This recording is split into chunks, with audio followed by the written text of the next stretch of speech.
The stars looked different that Tuesday morning. Jake Martinez stood on the roof of Peterson Space Base in Colorado, watching the sky through his binoculars. Something was wrong. The satellites had gone quiet 3 hours ago, and the radio signals from deep space stations had stopped completely. Jake was a lieutenant colonel in the United Earth Defense Force. He had spent 15 years watching the skies, but he had never seen anything like this. Dark shapes moved between the stars, too big to be asteroids, too organized to be natural. His radio crackled to life. "Colonel Martinez, report to Command Center immediately." Jake ran down the stairs, his boots echoing in the empty hallway. The base was unusually quiet for a Tuesday morning. Most of the soldiers looked worried, gathering in small groups and speaking in whispers. The command center was chaos. General Frank Miller stood in front of a massive screen showing radar data from around the world. Red dots filled the display, thousands of them, all moving toward Earth. "Jake, thank God you're here," General Miller said without turning around. "We have a situation." Dr. Lisa Wang looked up from her computer terminal. She was the best alien. Expert on Earth, though until today her job had been mostly theoretical. Her face was pale and her hands shook as she typed. "The objects are ships," she said quietly. "Alien ships. Over 2,000 of them." Jake felt his stomach drop. He had trained for many scenarios, but not this one. "How long until they reach us?" 6 days, Dr. Wang replied. "Maybe 7. On the other side of the world, Captain Ryan Torres floated in the New Horizon Orbital Defense Station. Through the viewing port, he could see the alien fleet approaching, like a dark cloud. The ships were enormous, each one the size of a city. They moved in perfect formation, suggesting advanced technology and military discipline. Ryan had been in space for 3 months. He was scheduled to return to Earth next week to see his wife and daughter. Now he wondered if he would ever see them again. His communications officer, Lieutenant Amy Foster, called out from her station. "Captain, we're receiving a transmission. It's coming from the lead ship." "Put it on the main screen," Ryan ordered. The screen flickered and an alien face appeared. The creature had gray skin, large black eyes, and no visible mouth. When it spoke, the words came from a translator device. "Primitive beings of the third planet," the alien said. Its voice was cold and mechanical. "I am Admiral Vexhai of the Zephyrian Empire. We have conquered 17 star systems. Your world is now under our control." Ryan exchanged glances with his crew. None of them had ever imagined this moment would actually come. The alien continued. "You will submit to the Zephyrian Empire, or face complete destruction. We have studied your species. You are weak, divided, and technologically inferior. Resistance is pointless. You have 7 of your rotations to surrender unconditionally." The transmission ended, leaving the crew in stunned silence. Back on Earth, President Kate Sullivan sat in the Oval Office, surrounded by her advisors. The same message had been broadcast to every capital city on the planet. World leaders were calling. Panic was spreading, and the stock markets had crashed. "What are our options?" President Sullivan asked. General Miller spoke first. "Ma'am, our satellites show they have superior technology. Their ships are massive, and our weapons might not be effective against them." Dr. Wang added. "Based on their transmission, they've done this before. 17 other worlds have surrendered to them. They expect us to do the same." President Sullivan stood up and walked to the window. Outside, she could see people gathering in the streets looking up at the sky. Some were crying, others were praying, but many looked angry. "They don't know us very well, do they?" she said finally. "Ma'am?" General Miller asked. "They think we're weak because we haven't conquered other worlds. They think we're divided because we have different countries and governments. But they don't understand what makes humans human." She turned back to face the room. "We've never surrendered when our survival was at stake. Not to tyrants, not to natural disasters, not to anything. Why would we start now?" Dr. Wang looked worried. "Ma'am, their technology is far beyond ours. They could destroy our cities, kill millions of people." President Sullivan nodded grimly. "They probably will, but that doesn't change what we have. To do, we fight. The next few hours were frantic. Military bases around the world went to high alert. Scientists worked desperately to analyze the alien technology from the brief scans they had managed. Engineers began modifying weapons and defense systems. Jake Martinez found himself in charge of coordinating the Western defense grid. It was an impossible job, but someone had to do it. He called his wife to tell her he loved her, then got back to work. In orbit, Captain Ryan Torres prepared his station for battle. The New Horizon was designed to defend against asteroids and space debris, not alien warships, but it was all they had. The alien fleet continued its approach, confident and unhurried. Admiral Vexhai reviewed the intelligence reports on human civilization. The species appeared chaotic and disorganized. Their weapons were primitive chemical explosives and basic energy systems. Their space capabilities were limited to their own solar system. It should be an easy conquest. The humans would see the size of the Zephyrian fleet, calculate their chances, and surrender. That's what intelligent species did when faced with overwhelming odds. Admiral Vexhai had conquered 17 worlds using this same strategy. He had never encountered a species stupid enough to fight when they couldn't win. As the sun set on Earth, President Sullivan addressed the world. Her speech was broadcast to every nation, translated into every language. "My fellow humans," she began. "Today we learned we are not alone in the universe. We also learned that there are those who would enslave us simply because they have the power to do so." She paused, looking directly into the camera. "They have given us 7 days to surrender. They believe we will calculate the odds, realize we cannot win, and submit to save our lives." Her voice grew stronger. "They are wrong. We are human beings. We do not kneel to tyrants, no matter how powerful they claim to be. We will fight for our freedom, our families, and our future. And if we must die, we will die standing up." The transmission ended, but her words echoed around the world. In living rooms and military bases, in schools and hospitals, humans heard the same message: we will not surrender. Admiral Vexhai received the translation of the human leader's speech. He was puzzled by the response. The humans seemed to be choosing certain death over logical submission. In his experience, only the most primitive species made such foolish decisions. The Zephyrian fleet continued toward Earth, confident in their inevitable victory. They had never encountered a species quite like humanity before. They were about to learn why that was a problem. The attack began at dawn on the 7th day. Admiral Vexhai had expected the humans to surrender before the deadline, but their silence told him everything he needed to know. These primitives had chosen death over wisdom. The first energy beams struck New York City at 6:47 a.m. local time. The Zephyrian weapons carved through skyscrapers like a hot knife through butter. Glass and steel rained down on the streets below as millions of people ran for their lives. Similar attacks hit Chicago, London, Tokyo, and Sydney simultaneously. The alien strategy was simple and had worked on 17 other worlds. Strike the IED, major population centers, cause massive casualties, and watch the governments beg for mercy. But something was different this time. Major Amy Foster watched the destruction of downtown Chicago from her F-35 fighter jet. She had been ordered to retreat to preserve aircraft for the main battle. Instead, she turned toward the massive Zephyrian cruiser hovering over the burning city. "Command, this is Foster. I'm going in." "Negative, Foster. Return to base immediately."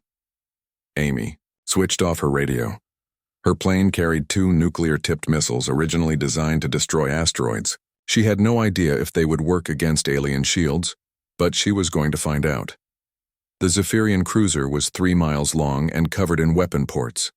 It hung in the air like a metal mountain, confident and untouchable. Its crew had watched 17 other species cower before their might. They expected the same here. Amy's missiles struck the ship's lower hull. The nuclear explosions lit up the morning sky like twin suns. When the light faded, the cruiser was still there, but it was no longer untouchable. A massive hole had been torn in its side, and the ship was listing to one side. Amy's voice crackled over the emergency channels before her plane was destroyed by return fire. "This is Foster. The big ones can be hurt. Repeat, the big ones can be hurt." Those words spread through the human military like wildfire. On the New Horizon orbital station, Captain Ryan Torres received the news with grim satisfaction. His station was armed with mining charges meant to break up asteroids. If nuclear weapons could damage the alien ships, maybe his improvised weapons could too. "All hands prepare for ramming speed," he ordered. His crew looked at him in shock. Lieutenant Pete Johnson was the first to understand. "Sir, the station will be destroyed." "The station is going to be destroyed anyway," Ryan replied. "At least this way we take one of them with us." The New Horizons engines, designed for small orbital adjustments, pushed the station toward the nearest Zephyrian destroyer. The alien ship tried to move away, but it was too late. The station struck the destroyer's engine section, and both ships disappeared in a massive explosion. Before he died, Ryan managed to send one last message to Earth. "Tell my wife I kept my promise. No alien touches our world while I'm alive." Admiral Vexhai stared at his tactical display in confusion. In his centuries of military service, he had never seen anything like this. The humans were fighting back, but not in any way that made sense. They were sacrificing valuable military assets for minor tactical gains. "Admiral," his intelligence officer reported, "the humans are evacuating their cities while simultaneously launching counterattacks. This behavior is unusual." On the 17th world they had conquered, the population had hidden in shelters while their military had tried to negotiate. Here, human civilians were helping wounded soldiers while their military was actively seeking combat. Dr. Carl Stevens worked frantically in his laboratory beneath the Pentagon. The data from Amy Foster's attack and Ryan Torres's sacrifice had given him crucial information about alien technology.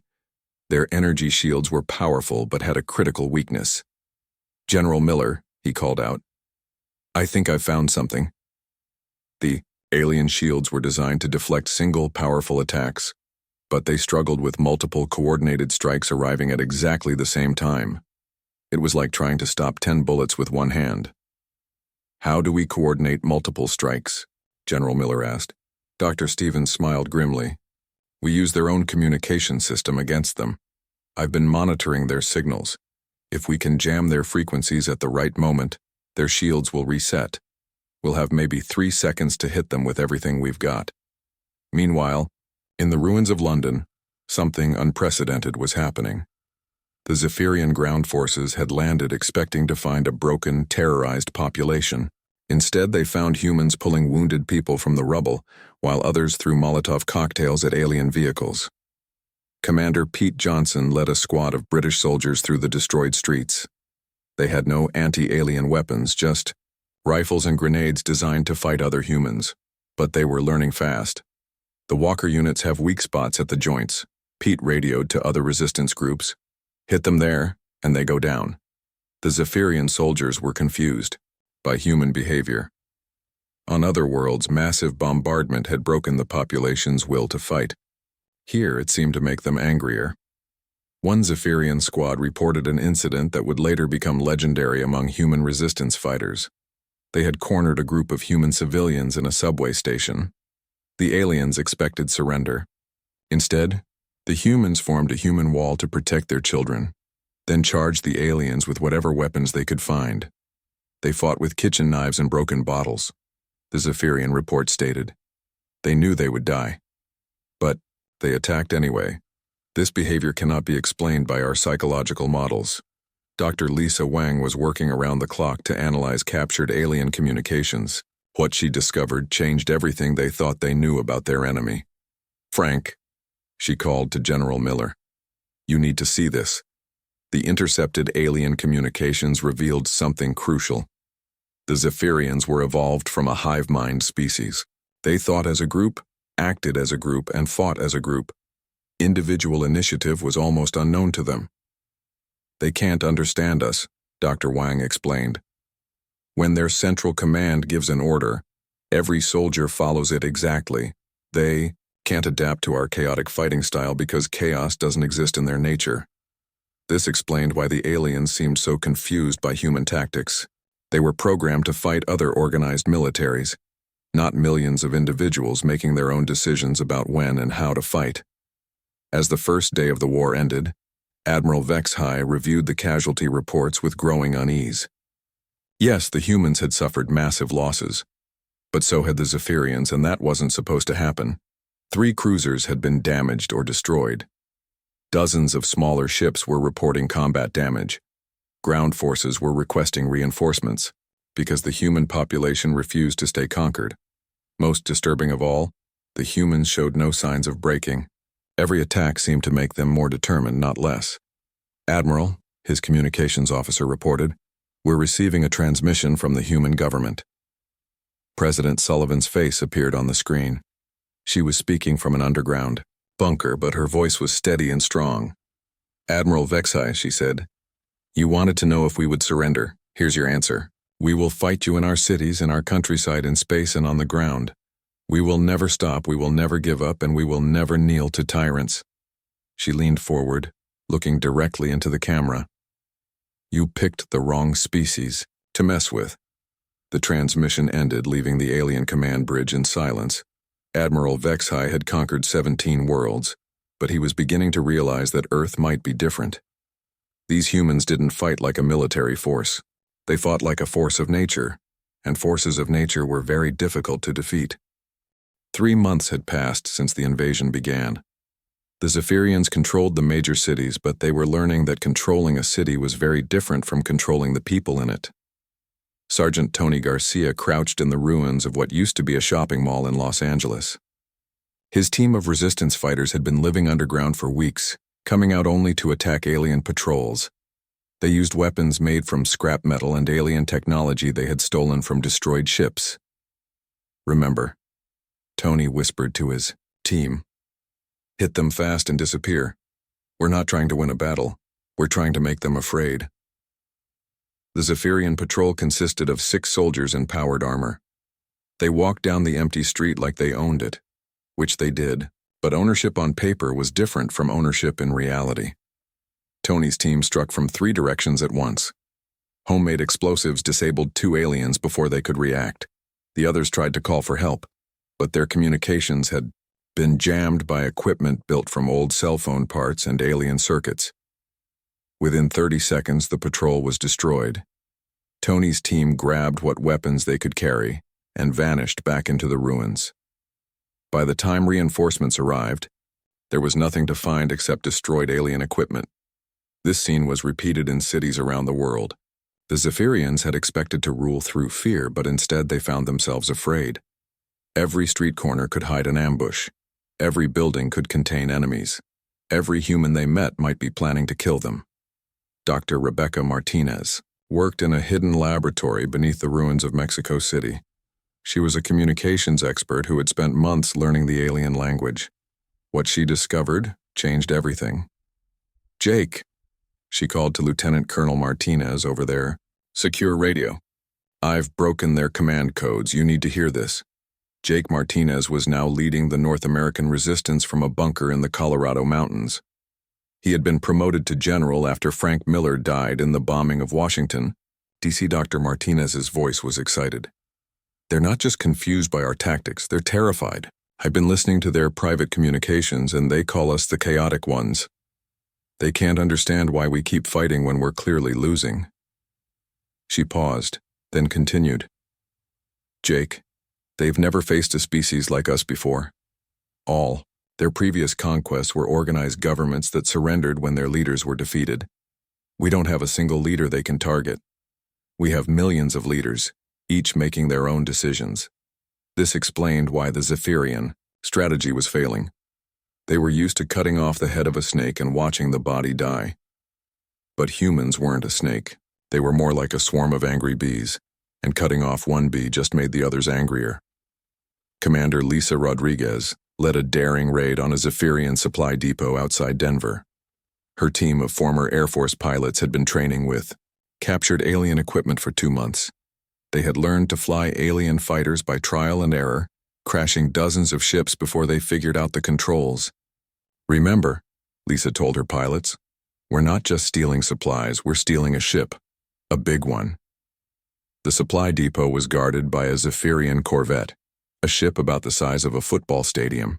It was designed to carry equipment and supplies, not to fight, but it was still armed with enough weapons to level a city. Lisa's attack was perfectly timed. Her fighters struck the corvette's weapon systems while ground teams disabled its engines. The alien crew tried to destroy the ship rather than let it be captured, but human engineers had learned to disable the self-destruct systems. Within 6 hours, humans were flying their first captured Zephyrian capital ship. Dr. Carl Stevens led the team that reverse-engineered the corvette's technology. What they found amazed them. The aliens had better materials and more advanced computers, but their engineering was actually simpler than human designs. They build everything the same way, Dr. Stevens explained to the resistance leadership. Same power systems, same weapon configurations, same shield generators. It's efficient, but it means if we learn to beat one ship, we can beat them all. Human engineers worked around the clock to understand alien technology. They couldn't build new Zephyrian ships, but they could modify existing human equipment with alien parts. The results were crude but effective. The war's turning point came when Captain Danny Brooks volunteered for an impossible mission. The Zephyrians had brought a command ship into Earth's orbit, a massive vessel that coordinated all their military operations. Destroying it would blind their entire fleet. Danny's ship was a modified space shuttle loaded with nuclear weapons and alien shield generators. He had one chance to get close enough to the command ship to do damage. "This is Danny Brooks to all human forces," he transmitted as his ship approached the alien flagship. "I'm going to ram this thing. Tell Earth we held the line." The explosion lit up the night sky on half the planet. The Zephyrian command ship broke in half, its pieces burning up in Earth's atmosphere. But more importantly, the Zephyrians lost control of their fleet coordination. Without central command, individual Zephyrian ships began making mistakes. They fired on each other by accident, collided during maneuvers, and failed to coordinate their attacks. The hive mind that made them strong also made them vulnerable when the mind was damaged. Admiral Vexahai watched his fleet falling apart from his secondary command ship. In 3 months, he had lost over half his vessels.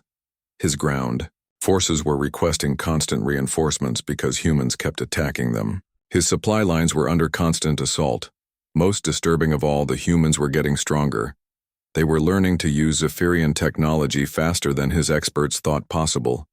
Human weapons were becoming more effective every day. "Admiral," his intelligence officer reported, "we have a problem.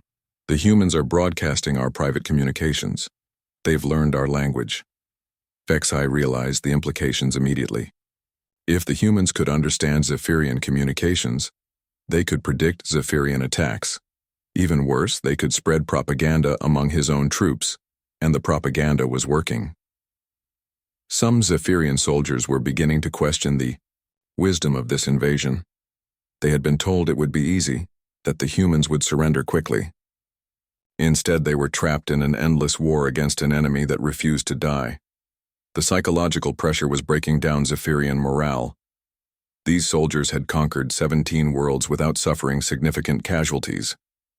Now they were dying every day, killed by primitives using improvised weapons. Dr. Helen Clark studied captured Zephyrian soldiers in a secret facility beneath the Rockies. What she learned explained everything about why the invasion was failing. They don't understand individual sacrifice, she explained to General Martinez. In their society, individuals don't matter. Only the collective matters. When they see humans dying to save others, or sacrificing themselves for abstract concepts like freedom, they can't process it. She showed him recordings of Zephyrian interrogations. The aliens kept asking the same questions. Why did humans fight when they couldn't win? Why did they die for people they didn't know? Why did they choose death over slavery? To them, Dr. Clark continued, our behavior is completely irrational. They wage war as a business transaction.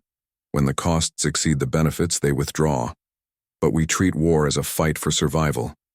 That makes us infinitely more dangerous than they calculated. As the fourth month of the war began, Admiral Vexhai faced a choice he had never confronted before. He could continue the invasion and watch his fleet be slowly destroyed, or he could retreat and admit that the mighty Zephyrian Empire had been defeated by primitives. Neither option was acceptable to the Zephyrian High Command. They had built their reputation on inevitable victory. Retreat from Earth would encourage rebellion in their other conquered territories. But continuing the war meant facing an enemy that was getting stronger every day.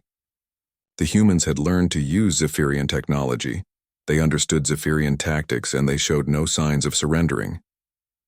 For the first time in his long military career, Admiral Vexhai began to wonder if the Zephyrian Empire had finally met an enemy it couldn't defeat. The humans, meanwhile, were planning their next move. They had learned that defense wasn't enough. If they wanted to win this war, they would have to take the fight to the enemy. And they were ready to do exactly that. Admiral Vexhai's fleet was dying. What had started as a glorious conquest of primitive aliens had become a nightmare that never ended. His mighty armada of 2,000 ships was now reduced to 800 vessels, and the number kept dropping. Every day, the humans were no longer just defending their world. They were hunting. Colonel Maria Santos floated in zero gravity aboard the first human spacecraft, built entirely from captured alien technology. The ship looked like a patchwork of different alien designs welded together by human engineers, but it worked. More importantly, it could fight. Target acquired, her weapons officer reported. Zephyrian supply convoy, 3 ships, minimal escort. Maria smiled grimly. 6 months ago, she had been training new pilots on Earth. Now she commanded the first squadron of human space marines, and they were taking the war beyond Earth's atmosphere. All units, attack pattern Delta. Hit the escorts first, capture the supply ship if possible. The human fighters moved like a pack of wolves, striking fast and disappearing before the aliens could respond effectively. They had learned Zephyrian tactics by fighting them for months, but the aliens were still trying to understand human warfare. The supply convoy was destroyed within minutes. The humans captured 2 ships full of alien equipment and supplies, then vanished back toward Earth before reinforcements could arrive. This was happening throughout the solar system. Human raiders struck Zephyrian positions, stole whatever they could carry, and disappeared. The aliens were learning what it felt like to be prey. Captain Alex Morgan stood on the bridge of humanity's greatest achievement, the starship Vengeance. Built in secret facilities on the dark side of the moon, it was constructed entirely from salvaged Zephyrian technology. It wasn't as advanced as a true alien warship, but it was fast, heavily armed, and crewed by humans who had nothing left to lose. "Captain," his navigator reported, "we're approaching the Zephyrian staging area near Jupiter." Alex nodded. Intelligence reports suggested the aliens were gathering their remaining ships there, preparing for either a final assault on Earth or a complete retreat. Either way, the humans planned to make sure they never forgot their visit to the solar system. "All hands, battle stations, today we show these aliens what happens when you threaten human families." The Vengeance wasn't alone. A dozen other human ships, all built from alien technology, accompanied it toward Jupiter. They were outnumbered 10 to 1, but they had advantages the aliens couldn't match: desperation, creativity, and complete willingness to die for their cause. Back on Earth, General Jake Martinez coordinated the global resistance from his command bunker in Colorado. The war had changed him. 6 months ago, he had been a career military officer following orders. Now he was leading humanity's fight for survival, and he had learned to think in ways that would have horrified his former self. "Patricia," he called, to General Patricia Adams, who commanded the European resistance. "What's the status on Operation Payback?" "Ready to proceed," Patricia replied over the secure channel. "We've identified 17 Zephyrian outposts that are still trying to maintain control of major cities. My teams are prepared to hit them simultaneously." Operation Payback was exactly what it sounded like. For months, the aliens had terrorized human civilians. Now it was time to return the favor. Human strike teams hit Zephyrian positions around the world at exactly the same moment. They used alien weapons turned against their makers, tactics learned from months of guerrilla warfare, and a level of coordinated violence that shocked even veteran Zephyrian soldiers. In London, Lieutenant Commander Steve Parker led a team through the ruins of Parliament, hunting the Zephyrian commander who had ordered the execution of human prisoners. They found him in what used to be the House of Lords, surrounded by alien guards. The battle was brief and brutal. Human soldiers fought with the fury of people who had watched their world burn. When it was over, the Zephyrian commander was dead, and his guards were running for their lives. Similar scenes played out across the globe. The aliens were learning that occupying Earth meant constantly looking over their shoulders, waiting for the next human attack. But the real psychological warfare was happening in space. The humans had begun broadcasting their own propaganda on Zephyrian communication channels. The messages were simple but effective. "Attention, Zephyrian forces," came the transmission in perfect alien language. "You came to our world as conquerors. You are leaving as victims. Tell your people what happens when you attack humanity." Dr. Helen Clark had designed the psychological campaign based on her studies of captured aliens. She understood their hive mind mentality and used it against them. "Fear spreads through their ranks like a virus," she explained to the resistance leadership. "Individual Zephyrians might be brave, but when the collective becomes afraid, they all become afraid." The fear was real and growing. Zephyrian soldiers were reporting nightmares about human attacks. They jumped at shadows, fired at empty buildings, and requested transfers to any other assignment. Some were even deserting their posts. Admiral Vexhai tried to maintain discipline, but it was becoming impossible. His officers were questioning orders, his soldiers were refusing dangerous missions, and his fleet was scattered across the solar system, afraid to concentrate in one place because human raiders would attack them. The breaking point came when the humans attempted something that should have been impossible. A single human ship, the Vengeance, approached the Zephyrian main fleet near Jupiter and challenged them to battle. "This is Captain Alex Morgan of the human starship Vengeance," came the transmission. "We know you're planning to retreat. We're here to make sure you leave with a proper goodbye from Earth." Admiral Vexhai stared at his tactical display in disbelief. One human ship was challenging an entire Zephyrian battle fleet. It was either the bravest or most foolish thing he had ever witnessed. "Destroy them," he ordered, but the Vengeance wasn't alone. As the Zephyrian fleet moved to attack, human ships appeared from behind asteroids, from the shadows of Jupiter's moons, from hiding places that shouldn't have been possible to reach undetected. The Battle of Jupiter lasted 6 hours. When it was over, the Zephyrian fleet had lost another 100 ships, and the humans had proven they could fight the aliens anywhere, even in deep space. Most importantly, the humans had captured Admiral Vexhai himself when his flagship was disabled. Interrogation of the Zephyrian admiral revealed the truth about the invasion. The Zephyrian Empire was not as powerful as they claimed. They were bullies who preyed on weak civilizations and retreated when faced with real resistance. 17 worlds surrendered to us, Admiral Vexhai admitted during questioning, but none of them fought like humans. None of them were willing to die for abstract concepts. None of them turned their entire population into soldiers. Dr. Helen Clark pressed him for more information. "What will your people do now?" The Admiral's response chilled her. "They will declare this invasion a failure and withdraw all forces, but they will also warn every other species in the galaxy about humans. You have become something dangerous." General Adams joined the questioning. "Dangerous how?" "You fight wars like natural disasters," the Admiral explained. "Other species fight to achieve goals, to gain resources, to expand territory. You fight to completely destroy your enemies. That makes you the most dangerous species we have ever encountered." As news of the Admiral's capture spread through the Zephyrian fleet, something unprecedented happened. Individual alien ships began requesting permission to surrender. Others simply fled without orders. The mighty invasion force was collapsing from within. On Earth, President Sullivan prepared to address the world once more. The tide of war had turned completely. Humanity was no longer fighting for survival. They were fighting for victory. Fellow humans, she began. 6 months ago, we were told to surrender or die. We chose to fight. Today, the alien invaders are broken, scattered, and afraid. They came here as hunters. They are leaving as prey. She paused, looking directly into the camera with the same determination she had shown at the beginning of the war. But we are not finished yet. They must understand that attacking humanity has consequences. They must carry that lesson back to their empire and share it with anyone else who might consider threatening our world. The final phase of the war was about to begin.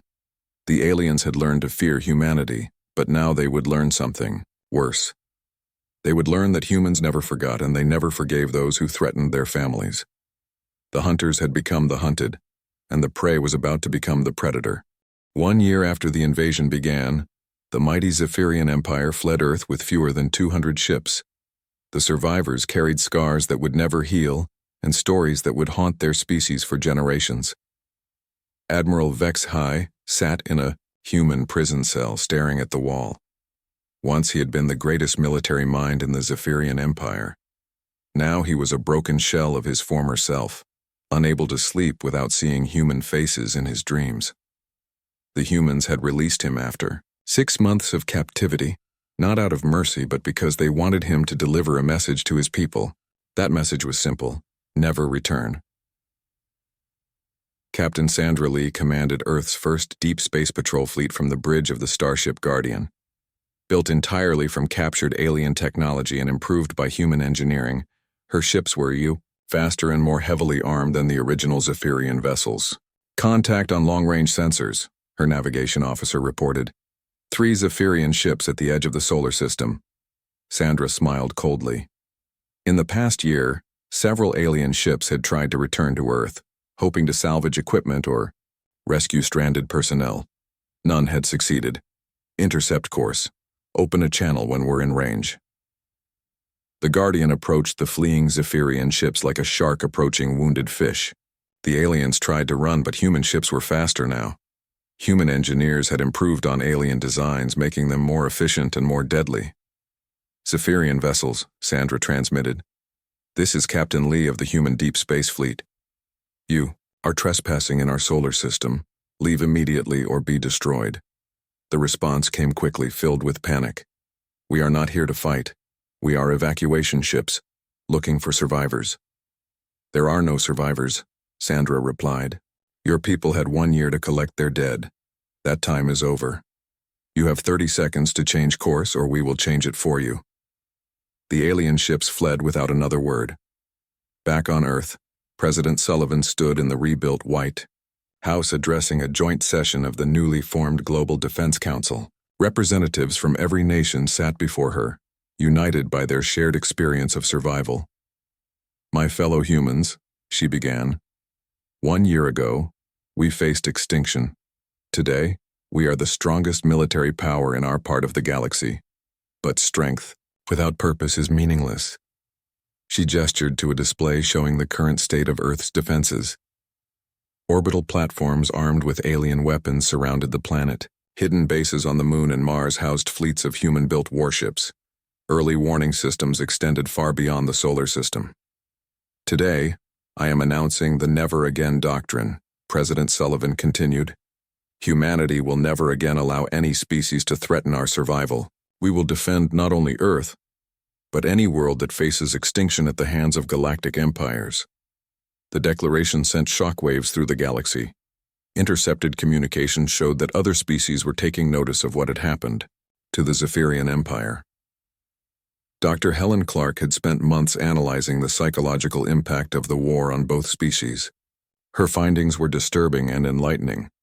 The Zephyrians are telling stories about us, she reported to the Global Defense Council. They call us the species that cannot be conquered, and the ones who fight like dying stars. Their entire military doctrine is being rewritten because of what we did to them. General Jake Martinez, now Supreme Commander of Human Defense Forces, reviewed the intelligence reports with satisfaction. Good. Fear is a better deterrent than any weapon. But the real victory wasn't in the fear they had inspired. It was in the transformation of humanity itself. The war had united every nation, every culture, every human being under a single purpose. Never again would they be victims. The first test of the never again doctrine came 18 months after the Zephyrian retreat. Long-range sensors detected a massive alien fleet approaching a distant star system inhabited by a species called the Kalari. The aliens attacking them were called the Dominion, another galactic empire that conquered weak civilizations. Captain Alex Morgan, now Admiral of the Human Intervention Fleet, received his orders with grim determination. Proceed to the Kalari system, engage and destroy all Dominion forces. The human fleet that approached the Kalari system was unlike anything the galaxy had ever seen. These were not the desperate defenders who had fought the Zephyrians. These were seasoned warriors, equipped with the best technology from multiple alien civilizations, and driven by a purpose that terrified their enemies. The Battle of Kalari lasted 3 days. When it was over, the Dominion fleet was completely destroyed, and the Kalari were free. But more importantly, word spread throughout the galaxy that humanity had kept its promise. Admiral Vex High, now back on the Zephyrian homeworld, was called before the High Command to give his final report. On the Earth campaign, he stood in the Great Council chamber, facing the leaders of an empire that had conquered 17 worlds. "Explain how we lost to primitives," the High Commander demanded. Vex High's voice was barely a whisper. "They are not primitives. We made the mistake of judging them by their technology instead of their nature." He paused, gathering strength to continue. "We have conquered 17 worlds because we fight rational enemies. Enemies who surrender when the cost becomes too high. Enemies who value survival over principle." The council waited for him to continue. "Humans do not fight for territory or resources. They fight for ideas, for concepts like freedom and dignity. They will die for people they have never met, sacrifice themselves for causes they will not live to see completed." Vex High's voice grew, stronger, filled with a mixture of fear and respect.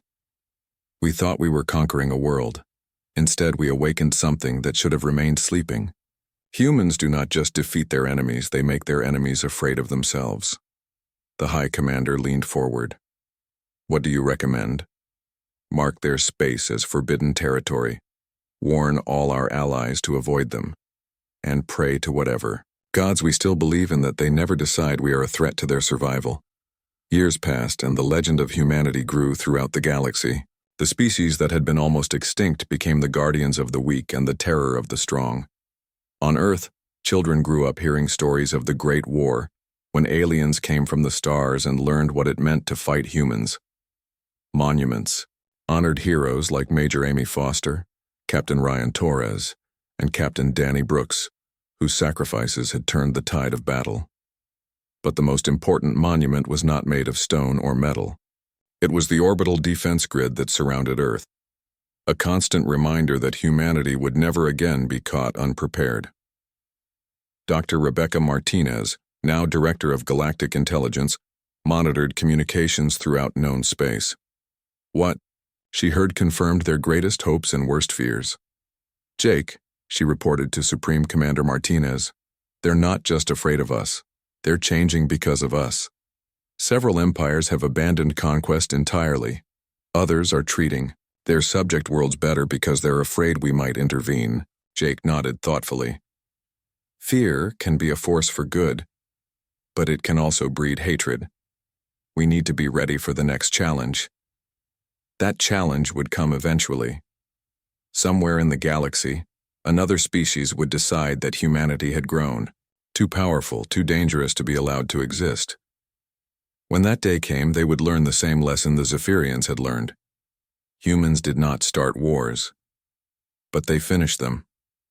In the end, the aliens had come for war, expecting to find a peaky, primitive species ripe for conquest.